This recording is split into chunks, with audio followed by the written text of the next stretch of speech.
Ya, demi Tuhan yang menguasai langit dan bumi dan apa yang ada di antara keduanya, yang menaikkan, yang menurunkan.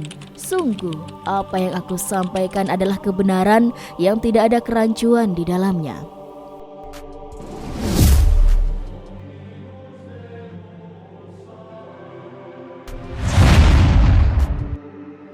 Assalamualaikum warahmatullahi wabarakatuh. Sebuah kaum yang nantinya menjadi cikal bakal penghancur Nasrani pengikut Isa. Kisah kaum Tuba, yang mana mereka mendengar berita tentang akan lahir Nabi di akhir zaman. Ucapan penulis rahimahumullah ta'ala Ibnu Hisham tentang seseorang yang memiliki kerajaan dari kerajaan Yaman. Seorang yang bernama Rabi'ah bermimpi, mimpi yang sangat mengerikan. Karena itu, raja bernama Rabi'ah ibnu Nazar ini, dia mencari cerita, tafsir dari mimpi yang beliau alami. Maka dia pun mengumpulkan seluruh tukang sihir, dukun, paranormal, tukang ramal bintang. Dikumpulkan semuanya, dikumpulkan untuk mentakwilkan mimpinya, tapi ternyata mereka tidak sanggup. Dan mereka mengatakan bahwasanya yang mengetahui tafsir dari mimpi ini adalah dua orang dukun yang sangat kesohor, yaitu Syikun dan juga Sati. Akhirnya raja ini mendatangi seorang yang bernama Sati, dukun yang pertama. Kemudian Sati ini menjelaskan bahwasanya yang dia lihat adalah api yang keluar dari kegelapan. Api ini turun menyambar ke daerah yang rendah, kemudian menghabiskan segala sesuatu yang ada di dalamnya.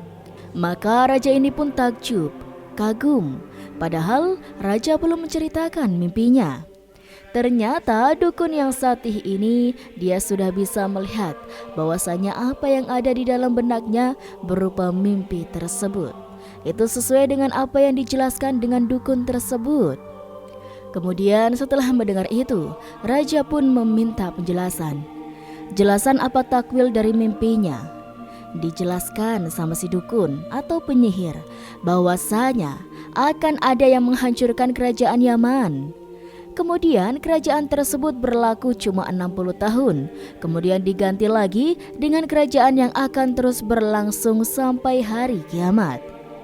Isyarat bahwasanya para dukun-dukun terdahulu sekalipun mereka paham akan munculnya orang besar yang bernama Muhammad SAW. Kemudian raja itu mendatangi dukun yang kedua. Dukun yang kedua ini namanya adalah Syikun. Sang raja pun mendatangi Syikun. Raja ini mengatakan bahwasanya dia memiliki mimpi yang mimpinya tidak ada yang bisa menakwilkannya kecuali orang yang bisa mengetahui apa yang beliau mimpikan sebelum beliau menceritakannya.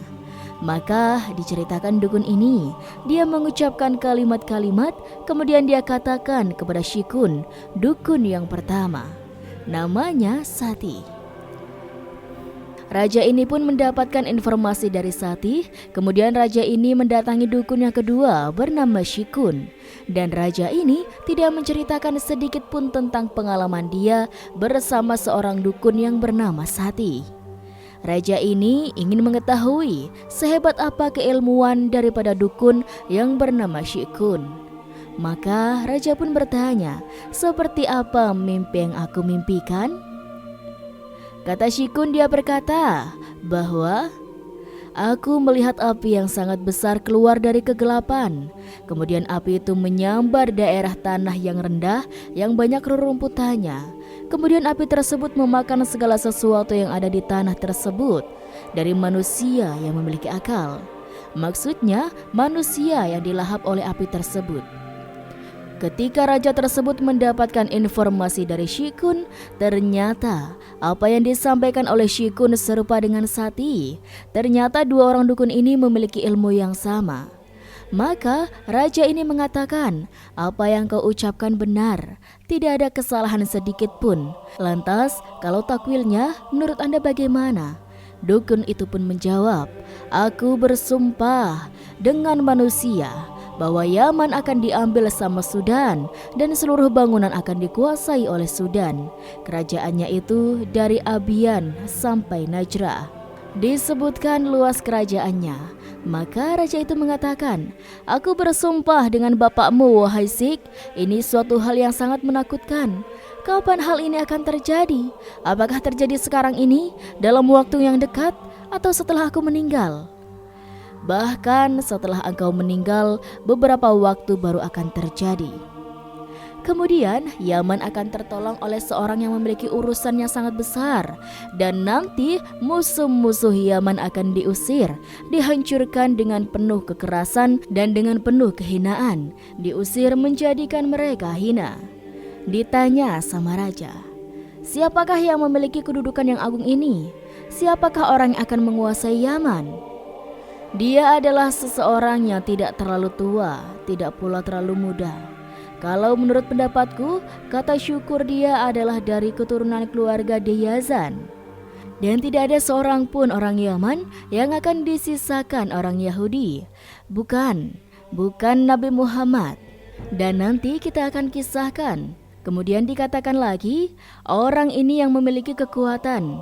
Yaman dikuasai Sudan. Kemudian setelah itu akan dikuasai lagi oleh seorang raja, yang raja ini akan menghancurkan seluruh orang-orang Yaman. Kemudian ditanya, apakah raja ini kekuatannya, kerajaannya akan terputus panjang atau terputus? Bahkan terputus akan diputus oleh seorang yang diutus. Orang ini membawa kebenaran dan juga keadilan di antara orang-orang yang memiliki agama dan keutamaan, dan kerajaannya akan terus berlangsung sampai hari fasal. Apa arti fasal itu? Arti fasal itu di mana orang-orang yang berloyalitas akan mendapatkan balasannya, di mana akan ada suara di atas langit yang suara itu bisa didengar bukan hanya oleh orang yang hidup saja, bahkan orang yang mati pun bisa mendengarnya. Manusia seluruhnya dikumpulkan di tempat yang telah ditentukan. Maka hari itu adalah hari yang sangat menyenangkan bagi orang-orang yang bertakwa dan juga orang yang berada di atas kebaikan demi kebaikan. Kemudian dikatakan kepada dukun syik ini, "Apakah yang kau ucapkan adalah kebenaran?" Dukun itu pun berkata, "Ya, demi Tuhan yang menguasai langit dan bumi dan apa yang ada di antara keduanya, yang menaikkan, yang menurunkan. Sungguh, apa yang aku sampaikan adalah kebenaran yang tidak ada kerancuan di dalamnya." Mendengar ini, maka Raja Yaman pun cemas, merasa ketakutan. Akhirnya beliau berkemas-kemas mengajak keluarganya untuk pindah ke negeri Irak. Dan apa yang bisa dibawa? Kemudian, setelah beliau ke Irak, beliau pun menulis surat kepada raja-raja Persia. Raja Persia ketika itu namanya Zabur ibnu Kurzan. Kemudian beliau pun tinggal di sana dalam keadaan kebingungan, ketakutan yang berlebihan. Kemudian setelah Raja Yaman ini mati, Rabi'ah ibnu Nazar meninggal. Maka kerajaan dipegang oleh seseorang yang bernama Hasan ibnu Tuban dari keluarga Tuba. Panggilannya adalah Abu Ka'ab, bapaknya Hasan namanya adalah Tuban. Dia kalau ke Yaman, ke Damaskus itu mampir ke Madinah. Dan ketika di Madinah, beliau menikah dengan orang Madinah. Kemudian Raja Yaman ini menempatkan seseorang anak di sana, di Madinah. Tapi ternyata anaknya ada yang membunuhnya secara diam-diam, disergap, lantas dibunuh oleh penjahat yang tinggal di Madinah, meninggalkan anak Raja Yaman ini. Mendengar kabar itu, maka beliau pun marah dan mendatangi Madinah, membawa pasukan yang banyak dengan niatan memerangi Madinah. Maka orang-orang Ansor Yathrib ketika itu mengumpulkan seluruh warganya dipimpin oleh Ammar bin Tolah.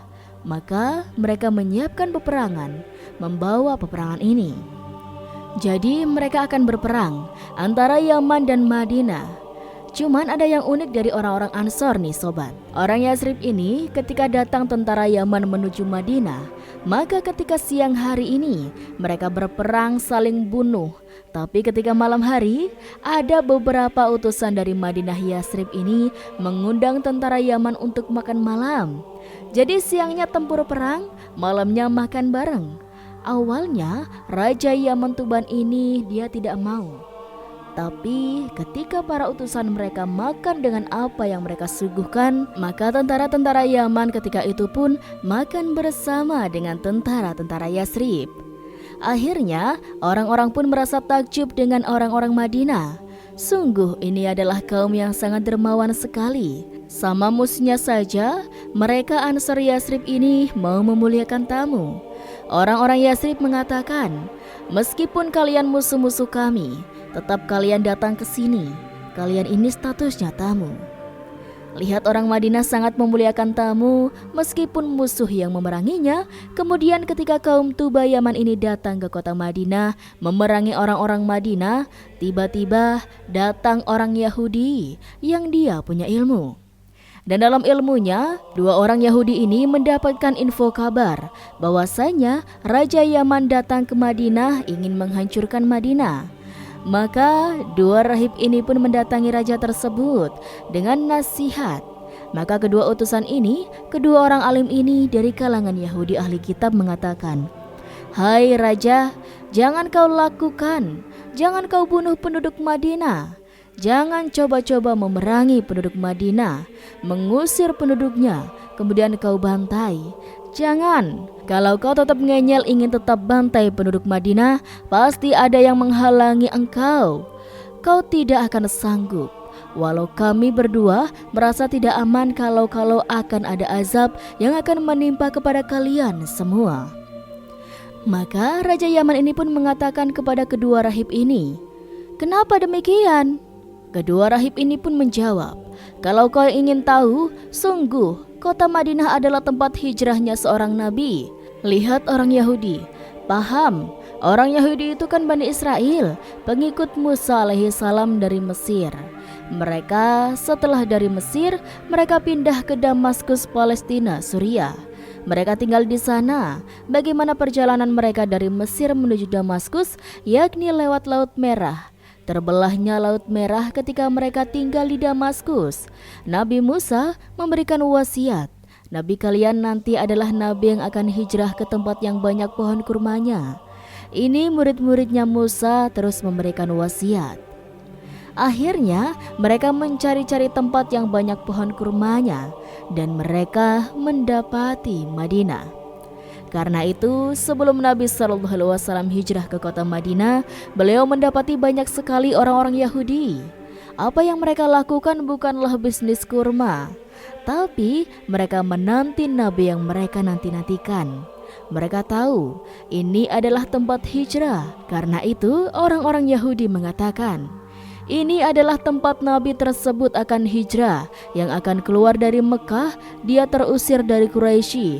Nanti Nabi itu akan keluar di akhir zaman. Dan inilah negeri Madinah yang akan menjadi tempat tinggal sekaligus rumah beliau sallallahu alaihi wasallam. Orang Yahudi paham tentang Nabi Muhammad SAW. Akhirnya, dua orang Yahudi ini mencoba untuk mengurungkan niat sang raja. Mereka menghalanginya. Kemudian apa yang terjadi? Akhirnya raja ini pun terhalangi beliau. Beliau kemudian berpendapat, kalau dua orang ini adalah dua orang yang mempunyai ilmu, ucapannya sangat bagus sekali, menjadikan raja jadi takjub. Akhirnya raja pun sepakat meninggalkan kota Madinah.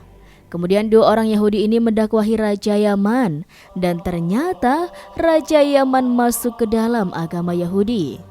Setelah kisah ini nanti akan masuk ke kisah Ashabul Ukhdud. Ashabul Ukhdud pelakunya orang-orang Yahudi. Siapa mereka? Kaum Tuba. Jadi sobat tahu tafsirnya nanti ketika baca surah Al-Buruj. Ini ceritanya di sini. Kenapa Ashabul Ukhdud? Tuba dia mendakwahkan orang-orang Yaman. Ternyata orang-orang Yaman tidak mau masuk ke dalam agama Yahudi. Bakar. Siapa yang dibakar? Nasrani. Ketika itu kaum muslimin ada yang selamat, terus melaporkan kepada Raja Romawi dan mengutus Abraha. Kemudian masuk ke kisah tentara gajah yang menyerang Ka'bah, dan Allah hancurkan dengan burung ababil yang membawa kerikil dari neraka. Ada gambaran itu. Kerangka ceritanya seperti itu, asalnya kaum Tuban itu pemimpinnya dan juga anak buahnya, tentara-tentaranya dan masyarakatnya mereka adalah para penyembah berhala. Dan itulah sobat kisah yang bisa Rizky sampaikan. Semoga kisah ini bermanfaat dan bisa menambah pengetahuan bagi kita semuanya. Kurang lebihnya Rizky mohon maaf. Sekian dari Rizky. Wassalamualaikum warahmatullahi wabarakatuh.